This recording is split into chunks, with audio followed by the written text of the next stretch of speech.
بسم اللہ الرحمن الرحیم۔ شروع اللہ کا نام لے کر جو بڑا مہربان نہایت رحم والا ہے۔ اے نبی، مجاہد لوگ تم سے غنیمت کے مال کے بارے میں دریافت کرتے ہیں کہ کیا حکم ہے۔ کہہ دو کہ غنیمت اللہ اور اس کے رسول کا مال ہے، تو اللہ سے ڈرو اور آپس میں صلح رکھو، اور اگر ایمان رکھتے ہو تو اللہ اور اس کے رسول کے حکم پر چلو۔ مومن تو وہ ہیں کہ جب اللہ کا ذکر کیا جاتا ہے تو ان کے دل ڈر جاتے ہیں، اور جب انہیں اس کی آیتیں پڑھ کر سنائی جاتی ہیں تو ان کا ایمان اور بڑھ جاتا ہے، اور وہ اپنے پروردگار پر بھروسہ رکھتے ہیں، اور وہ جو نماز قائم کرتے ہیں اور جو مال ہم نے ان کو دیا ہے اس میں سے نیک کاموں میں خرچ کرتے ہیں، یہی سچے مومن ہیں، اور ان کے لیے ان کے پروردگار کے ہاں بڑے بڑے درجے ہیں اور بخشش اور عزت کی روزی ہے۔ ان لوگوں کو اپنے گھروں سے اسی طرح نکلنا چاہیے تھا جس طرح تمہارے پروردگار نے تم کو تدبیر کے ساتھ اپنے گھر سے نکالا، اور اس وقت مومنوں کی ایک جماعت ناخوش تھی۔ وہ لوگ حق بات میں اس کے ظاہر ہونے کے بعد تم سے جھگڑنے لگے، گویا موت کی طرف ہانکے جاتے ہیں اور اسے دیکھ رہے ہیں۔ اور اس وقت کو یاد کرو جب اللہ تم سے وعدہ کرتا تھا کہ ابو سفیان اور ابو جہل کے دو گروہوں میں سے ایک گروہ تمہارے لیے مغلوب ہو جائے گا، اور تم چاہتے تھے کہ جو قافلہ بے شان و شوکت یعنی بے ہتھیار ہے وہ تمہارے ہاتھ آ جائے، اور اللہ چاہتا تھا کہ اپنے فرمان سے حق کو قائم رکھے اور کافروں کی جڑ کاٹ دے، تاکہ سچ کو سچ اور جھوٹ کو جھوٹ کر دے، گو مشرک ناخوش ہی ہوں۔ جب تم لوگ اپنے پروردگار سے فریاد کرتے تھے تو اس نے تمہاری دعا قبول کر لی، اور فرمایا کہ تسلی رکھو، ہم 1000 فرشتوں سے جو ایک دوسرے کے پیچھے آتے جائیں گے تمہاری مدد کریں گے۔ اور اس مدد کو اللہ نے محض بشارت بنایا تھا کہ تمہارے دل اس سے اطمینان حاصل کریں، اور مدد تو اللہ ہی کی طرف سے ہے، بے شک اللہ غالب ہے، حکمت والا ہے۔ جب اس نے تمہاری تسکین کے لیے اپنی طرف سے تمہیں نیند کی چادر اڑا دی اور تم پر آسمان سے پانی برسا دیا تاکہ تم کو اس سے نہلا کر پاک کر دے اور شیطانی نجاست کو تم سے دور کر دے، اور اس لیے بھی کہ تمہارے دلوں کو مضبوط کر دے اور اس سے تمہارے پاؤں جمائے رکھے۔ جب تمہارا پروردگار فرشتوں کو ارشاد فرماتا تھا کہ میں تمہارے ساتھ ہوں، تم مومنوں کو تسلی دو کہ ثابت قدم رہیں، میں ابھی کافروں کے دلوں میں روب و ہیبت ڈالے دیتا ہوں، سو ان کی گردنیں اڑا دو اور ان کی پور پور توڑ دو۔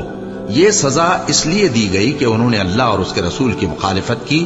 اور جو شخص اللہ اور اس کے رسول کی مخالفت کرتا ہے تو اللہ بھی سخت عذاب دینے والا ہے۔ یہ مزہ تو یہاں چکھو، اور یہ سمجھ لو کہ کافروں کے لیے آخرت میں دوزخ کا عذاب بھی تیار ہے۔ اے اہل ایمان، جب میدان جنگ میں کفار سے تمہارا مقابلہ ہو تو ان سے پیٹھ نہ پھیرنا، اور جو شخص جنگ کے روز اس صورت کے سوا کہ لڑائی کے لیے کنارے کنارے چلے یعنی حکمت عملی سے دشمن کو مارے یا اپنی فوج میں جا ملنا چاہے، ان سے پیٹھ پھیرے گا تو سمجھو کہ وہ اللہ کے غضب میں گرفتار ہو گیا، اور اس کا ٹھکانہ دوزخ ہے، اور وہ بہت ہی بری جگہ ہے۔ بس تم لوگوں نے ان کفار کو قتل نہیں کیا بلکہ اللہ نے انہیں قتل کیا، اور اے نبی، جس وقت تم نے کنکریاں پھینکی تھیں تو وہ تم نے نہیں پھینکی تھی بلکہ اللہ نے پھینکی تھی۔ اس سے غرض یہ تھی کہ مومنوں کو اپنے احسانوں سے اچھی طرح آزما لے، بے شک اللہ سنتا ہے، جانتا ہے۔ ہوا بھی یوں ہی، اور کچھ شک نہیں کہ اللہ کافروں کی تدبیر کو کمزور کر دینے والا ہے۔ کافروں، اگر تم فیصلہ چاہتے ہو تو تمہارے پاس فیصلہ آ چکا، اگر تم اپنے افعال سے باز آ جاؤ تو تمہارے حق میں بہتر ہے، اور اگر پھر نافرمانی کرو گے تو ہم بھی پھر تمہیں عذاب کریں گے، اور تمہاری جماعت خواہ کتنی ہی بڑی ہو تمہارے کچھ بھی کام نہ آئے گی، اور اللہ تو مومنوں کے ساتھ ہے۔ اے ایمان والو، اللہ اور اس کے رسول کے حکم پر چلو اور اس سے روگردانی نہ کرو جبکہ تم سنتے بھی ہو، اور ان لوگوں جیسے نہ ہونا جو کہتے ہیں کہ ہم نے سن لیا مگر حقیقت میں نہیں سنتے۔ کچھ شک نہیں کہ اللہ کے نزدیک تمام جانداروں میں بدترین وہ بہرے گونگے لوگ ہیں جو عقل سے کام نہیں لیتے، اور اگر اللہ ان میں خیر کی طلب دیکھتا تو ان کو سننے کی توفیق بخشتا، اور اگر یوں ہی انہیں سنوا دیتا تو وہ منہ پھیر کر بھاگ جاتے۔ مومنوں، اللہ اور اس کے رسول کا حکم قبول کرو، جبکہ رسول تمہیں ایسے کام کے لیے بلاتے ہیں جو تم کو زندگی جاوداں بخشتا ہے اور جان رکھو کہ اللہ آدمی اور اس کے دل کے درمیان حائل ہو جاتا ہے، اور یہ بھی کہ تم سب اس کے روبرو جمع کیے جاؤ گے۔ اور اس فتنے سے ڈرو جو خصوصیت کے ساتھ انہی لوگوں پر واقع نہ ہوگا جو تم میں گناہگار ہیں، اور جان رکھو کہ اللہ سخت عذاب دینے والا ہے۔ اور اس وقت کو یاد کرو جب تم زمین مکہ میں قلیل اور ضعیف سمجھے جاتے تھے اور ڈرتے رہتے تھے کہ لوگ تمہیں اڑا نہ لے جائیں، یعنی ختم نہ کر دیں، تو اس نے تم کو جگہ دی اور اپنی مدد سے تم کو تقویت بخشی اور پاکیزہ چیزیں کھانے کو دیں تاکہ اس کا شکر کرو۔ اے ایمان والو، نہ تو اللہ اور رسول سے خیانت کرو اور نہ اپنی امانتوں میں خیانت کرو، اور تم ان باتوں کو جانتے ہو، اور جان رکھو کہ تمہارا مال اور اولاد بڑی آزمائش ہے، اور یہ کہ اللہ کے پاس نیکیوں کا بڑا ثواب ہے۔ مومنو، اگر تم اللہ سے ڈرو گے تو وہ تمہارے لیے حق و باطل کا فرق ظاہر کر دے گا اور تمہارے گناہ مٹا دے گا اور تمہیں بخش دے گا، اور اللہ بڑے فضل والا ہے۔ اور اس وقت کو یاد کرو جب کافر لوگ تمہارے بارے میں چال چل رہے تھے کہ تم کو قید کر دیں یا جان سے مار دیں یا وطن سے نکال دیں، تو ادھر تو وہ چال چل رہے تھے اور ادھر اللہ تدبیر کر رہا تھا، اور اللہ بہترین تدبیر کرنے والا ہے۔ اور جب ان کو ہماری آیتیں پڑھ کر سنائی جاتی ہیں تو کہتے ہیں یہ کلام ہم نے سن لیا ہے، اگر ہم چاہیں تو اسی طرح کا کلام ہم بھی کہہ دیں، اور یہ ہے ہی کیا، صرف اگلے لوگوں کی حکایتیں ہیں۔ اور جب انہوں نے کہا کہ اے اللہ، اگر یہ قرآن تیری طرف سے برحق ہے تو ہم پر آسمان سے پتھر برسا یا کوئی اور تکلیف دینے والا عذاب بھیج دے۔ اور اللہ ایسا نہ تھا کہ جب تک ہے پیغمبر تم ان میں تھے انہیں عذاب دیتا، اور نہ ایسا ہے کہ وہ تو بخشش مانگیں اور اللہ انہیں عذاب دے۔ اور اب ان کے لیے کون سی وجہ ہے کہ وہ انہیں عذاب نہ دے، جبکہ وہ مسجد حرام میں نماز پڑھنے سے روکتے ہیں، جبکہ وہ اس مسجد کے متولی بھی نہیں ہیں۔ اس کے متولی تو صرف پرہیزگار ہیں، لیکن ان میں کے اکثر نہیں جانتے۔ اور ان لوگوں کی نماز خانہ کعبہ کے پاس سیٹیاں اور تالیاں بجانے کے سوا کچھ نہ تھی، تو تم جو کفر کرتے تھے اب اس کے بدلے عذاب کا مزہ چکھو۔ جو لوگ کافر ہیں اپنا مال خرچ کرتے ہیں کہ لوگوں کو اللہ کے رستے سے روکیں، سو ابھی اور خرچ کریں گے، مگر آخر وہ خرچ کرنا ان کے لیے موجب افسوس ہوگا، اور وہ مغلوب ہو جائیں گے، اور کافر لوگ دوزخ کی طرف ہانکے جائیں گے تاکہ اللہ پاک سے ناپاک کو الگ کر دے اور ناپاک کو ایک دوسرے پر رکھ کر ایک ڈھیر بنا دے، پھر اس کو دوزخ میں ڈال دے۔ یہی لوگ خسارہ پانے والے ہیں۔ اے پیغمبر، کفار سے کہہ دو کہ اگر وہ اپنے افعال سے باز آ جائیں تو جو ہو چکا وہ انہیں معاف کر دیا جائے گا، اور اگر پھر وہی حرکات کرنے لگیں گے تو اگلے لوگوں کا جو طریقہ جاری ہو چکا ہے وہی ان کے حق میں بھی بڑھتا جائے گا۔ اور ان لوگوں سے لڑتے رہو یہاں تک کہ فتنہ یعنی کفر کا فساد باقی نہ رہے اور دین سب اللہ ہی کا ہو جائے، اور اگر وہ باز آ جائیں تو اللہ ان کے کاموں کو دیکھ رہا ہے، اور اگر روگردانی کریں تو جان رکھو کہ اللہ تمہارا حمایتی ہے، اور وہ خوب حمایتی اور خوب مددگار ہے۔ اور جان رکھو کہ جو مال غنیمت تم کفار سے حاصل کرو اس میں سے 5واں حصہ اللہ کا اور اس کے رسول کا، اور اہل قرابت اور یتیموں کا اور محتاجوں کا اور مسافروں کا ہے۔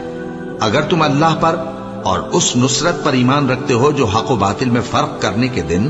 یعنی جنگ بدر میں جس دن دونوں فوجوں میں مٹ بھیڑ ہو گئی تھی، ہم نے اپنے محبوب بندے محمد صلی اللہ علیہ وآلہ وسلم پر نازل فرمائی، اور اللہ ہر چیز پر قادر ہے۔ جس وقت تم مدینے سے قریب کے ناکے پر تھے اور کافر دور کے ناکے پر، اور قافلہ تم سے نیچے اتر گیا تھا، اور اگر تم جنگ کے لیے آپس میں قرارداد کر لیتے تو وقت معین پر جمع ہونے میں تقدیم و تاخیر ہو جاتی، لیکن اللہ کو منظور تھا کہ جو کام ہو کر رہنے والا تھا اسے کر ہی ڈالے، تاکہ جو مرے بصیرت پر یعنی یقین جان کر مرے، اور جو جیتا رہے وہ بھی بصیرت پر یعنی حق پہچان کر جیتا رہے۔ اور کچھ شک نہیں کہ اللہ سنتا ہے، جانتا ہے۔ اس وقت اللہ نے تمہیں خواب میں کافروں کو تھوڑی تعداد میں دکھایا تھا، اور اگر بہت کر کے دکھاتا تو تم لوگ جی چھوڑ دیتے، اور جو کام درپیش تھا اس میں جھگڑنے لگتے، لیکن اللہ نے تمہیں اس سے بچا لیا، بے شک وہ سینوں کی باتوں تک سے واقف ہے۔ اور اس وقت جب تم ایک دوسرے کے مقابل ہوئے تو کافروں کو تمہاری نظروں میں تھوڑا کر کے دکھاتا تھا، اور تم کو ان کی نگاہوں میں تھوڑا کر کے دکھاتا تھا تاکہ اللہ کو جو کام کرنا منظور تھا اسے کر ڈالے، اور سب کاموں کا رجوع اللہ ہی کی طرف ہے۔ مومنو، جب کفار کی کسی جماعت سے تمہارا مقابلہ ہو تو ثابت قدم رہو اور اللہ کو بہت بہت یاد کرو تاکہ مراد حاصل کر لو،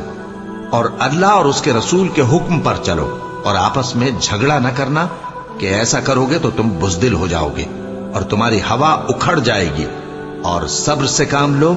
کہ اللہ صبر کرنے والوں کا مددگار ہے۔ اور ان لوگوں جیسے نہ ہونا جو اتراتے ہوئے یعنی حق کا مقابلہ کرنے کے لیے اور لوگوں کو دکھانے کے لیے گھروں سے نکل آئے اور لوگوں کو اللہ کی راہ سے روکتے ہیں، اور جو اعمال یہ کرتے ہیں اللہ ان کا احاطہ کیے ہوئے ہے۔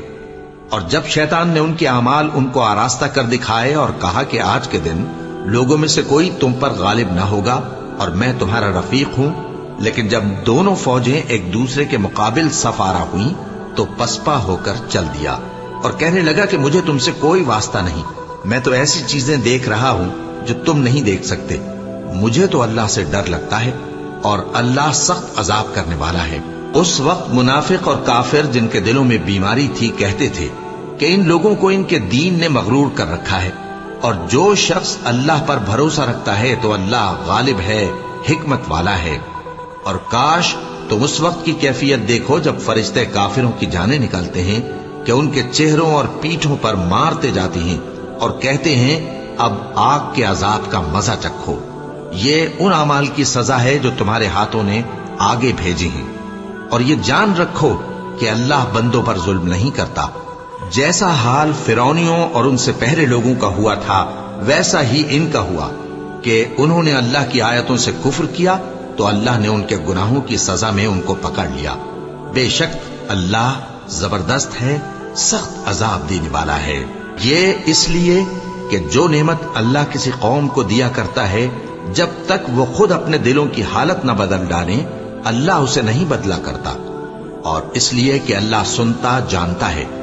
جیسا حال فرعونیوں اور ان سے پہلے لوگوں کا ہوا تھا ویسا ہی ان کا ہوا۔ انہوں نے اپنے پروردگار کی آیتوں کو جھٹلایا تو ہم نے ان کو ان کے گناہوں کے سبب ہلاک کر ڈالا اور فرعونیوں کو ڈبو دیا، اور وہ سب ظالم تھے۔ جانداروں میں سب سے بدتر اللہ کے نزدیک وہ لوگ ہیں جو کافر ہیں، سو وہ ایمان نہیں لاتے۔ جن لوگوں سے تم نے صلح کا عہد کیا ہے پھر وہ ہر بار اپنے عہد کو توڑ ڈالتے ہیں اور اللہ سے نہیں ڈرتے، اگر تم ان کو لڑائی میں پاؤ تو انہیں ایسی سزا دو کہ جو لوگ ان کے پس پشت ہوں وہ ان کو دیکھ کر بھاگ جائیں، عجب نہیں کہ ان کو اس سے عبرت ہو۔ اور اگر تم کو کسی قوم سے دغابازی کا خوف ہو تو ان کا عہد انہی کی طرف پھینک دو کہ اس طرح تم سب برابر ہو جاؤ۔ کچھ شک نہیں کہ اللہ دغابازوں کو دوست نہیں رکھتا، اور کافر یہ خیال ہرگز نہ کریں کہ وہ آگے نکل گئے ہیں، وہ ہمیں عاجز نہیں کر سکتے۔ اور جہاں تک ہو سکے فوج کی جمعیت کے زور سے اور گھوڑوں کے تیار رکھنے سے ان کے مقابلے کے لیے مستعد رہو کہ اس سے اللہ کے دشمنوں اور تمہارے دشمنوں اور ان کے سوا اور لوگوں پر جن کو تم نہیں جانتے اور اللہ جانتا ہے ہیبت بیٹھی رہے گی، اور تم جو کچھ اللہ کی راہ میں خرچ کرو گے اس کا ثواب تم کو پورا پورا دیا جائے گا اور تمہارا ذرا نقصان نہ کیا جائے گا۔ اور اگر یہ لوگ صلح کی طرف مائل ہوں تو تم بھی اس کی طرف مائل ہو جاؤ، اور اللہ پر بھروسہ رکھو، کچھ شک نہیں کہ وہ سب کچھ سنتا ہے، جانتا ہے۔ اور اگر یہ چاہیں کہ تم کو فریب دیں تو اللہ تمہیں کفایت کرے گا، وہی تو ہے جس نے تم کو اپنی مدد سے اور مسلمانوں کی جمعیت سے تقویت بخشی اور ان کے دلوں میں الفت پیدا کر دی، اور اگر تم دنیا بھر کی دولت خرچ کرتے تب بھی ان کے دلوں میں الفت پیدا نہ کر سکتے، مگر اللہ ہی نے ان میں الفت ڈال دی، بے شک وہ زبردست ہے، حکمت والا ہے۔ اے نبی، اللہ تم کو اور مومنوں کو جو تمہارے پیرو ہیں کافی ہے۔ اے نبی، مسلمانوں کو جہاد کی ترغیب دو۔ اگر تم میں 20 آدمی ثابت قدم رہنے والے ہوں گے تو 200 کافروں پر غالب رہیں گے، اور اگر 100 ایسے ہوں گے تو 1000 پر غالب رہیں گے، اس لیے کہ کافر ایسے لوگ ہیں کہ کچھ بھی سمجھ نہیں رکھتے۔ اب اللہ نے تم پر سے بوجھ ہلکا کر دیا اور معلوم کر لیا کہ ابھی تم میں کسی قدر کمزوری ہے، پس اگر تم میں 100 ثابت قدم رہنے والے ہوں گے تو وہ 200 پر غالب رہیں گے، اور اگر 1000 ہوں گے تو اللہ کے حکم سے 2000 پر غالب رہیں گے، اور اللہ ثابت قدم رہنے والوں کا مددگار ہے۔ پیغمبر کو شایع نہیں کہ اس کے قبضے میں قیدی رہیں جب تک کافروں کو قتل کر کے زمین میں کثرت سے خون نہ بہا دے۔ تم لوگ دنیا کے مال کے طالب ہو اور اللہ آخرت کی بھلائی چاہتا ہے، اور اللہ غالب ہے، حکمت والا ہے۔ اگر اللہ کا حکم پہلے نہ ہو چکا ہوتا تو جو فدیہ تم نے لیا ہے اس کے بدلے تم پر بڑا عذاب نازل ہوتا۔ اب جو مال غنیمت تمہیں ملا ہے اسے کھاؤ کہ وہ تمہارے لیے حلال طیب ہے، اور اللہ سے ڈرتے رہو، بے شک اللہ بخشنے والا ہے، مہربان ہے۔ اے پیغمبر، جو قیدی تمہارے قبضے میں یعنی گرفتار ہیں ان سے کہہ دو کہ اگر اللہ تمہارے دلوں میں نیکی معلوم کرے گا تو جو مال تم سے چھن گیا ہے اس سے بہتر تمہیں عنایت فرمائے گا، اور تمہارے گناہ بھی معاف کر دے گا، اور اللہ بخشنے والا ہے، مہربان ہے۔ اور اگر یہ لوگ تم سے دغا کرنا چاہیں گے تو یہ پہلے ہی اللہ سے دغا کر چکے ہیں، تو اس نے ان کو تمہارے قبضے میں کر دیا، اور اللہ دانا ہے، حکمت والا ہے۔ جو لوگ ایمان لائے اور جنہوں نے ہجرت کی اور اللہ کی راہ میں اپنے مال اور جان سے لڑے، وہ اور جنہوں نے ہجرت کرنے والوں کو جگہ دی اور ان کی مدد کی، وہ آپس میں ایک دوسرے کے رفیق ہیں۔ اور جو لوگ ایمان تو لے آئے لیکن ہجرت نہیں کی، تو جب تک وہ ہجرت نہ کریں تم کو ان کی رفاقت سے کچھ سروکار نہیں، اور اگر وہ تم سے دین کے معاملات میں مدد طلب کریں تو تم کو مدد کرنی لازم ہے، مگر ان لوگوں کے مقابلے میں کہ تم میں اور ان میں صلح کا عہد ہو مدد نہیں کرنی چاہیے، اور اللہ تمہارے سب کاموں کو دیکھ رہا ہے۔ اور جو لوگ کافر ہیں وہ بھی ایک دوسرے کے رفیق ہیں۔ تو مومنو، اگر تم یہ کام نہ کرو گے تو ملک میں فتنہ برپا ہو جائے گا اور بڑا فساد مچے گا۔ اور جو لوگ ایمان لائے اور وطن سے ہجرت کر گئے اور اللہ کی راہ میں جہاد کرتے رہے، اور جنہوں نے ہجرت کرنے والوں کو جگہ دی اور ان کی مدد کی، یہی لوگ سچے مسلمان ہیں۔ ان کے لیے اللہ کے ہاں بخشش اور عزت کی روزی ہے۔ اور جو لوگ بعد میں ایمان لائے اور وطن سے ہجرت کر گئے اور تمہارے ساتھ ہو کر جہاد کرتے رہے، وہ بھی تمہیں میں سے ہیں۔ اور رشتہ دار اللہ کے حکم کی روح سے ایک دوسرے کے زیادہ حقدار ہیں، کچھ شک نہیں کہ اللہ ہر چیز سے واقف ہے۔